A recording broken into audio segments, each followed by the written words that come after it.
আগামী 12ই ফেব্রুয়ারি জাতীয় সংসদ নির্বাচনকে ঘিরে উৎসব মুখর পরিবেশে রয়েছে বাংলাদেশের সর্বস্তরের মানুষ।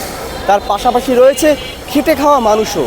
আগামী জাতীয় সংসদ নির্বাচনে এই খেটে খাওয়া মানুষ মূলত কেমন সরকার চায় এবং কোন সরকারকে তারা ভোট দিয়ে নির্বাচিত করতে চায় এবং তাদের সমস্যা কী এবং তারা বর্তমানে কেমন রয়েছে জানবো আজকে তাদের মন্তব্য।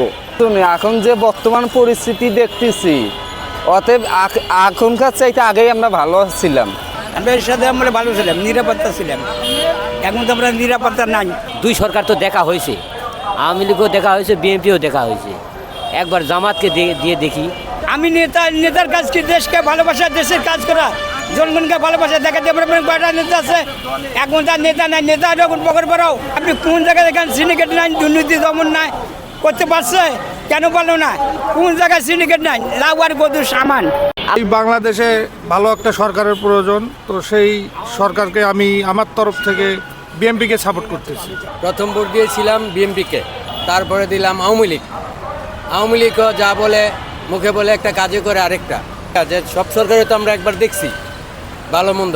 এখন জামাতে ইসলামকে আমরা এবার ইনশাল্লাহ ভোট দিব, দেখবো জামাতে। এই সরকার তো আমাদের নিরাপত্তাই দিতে পারে না, আমাদেরকে একবেলা খাওয়াইতেই পারে না।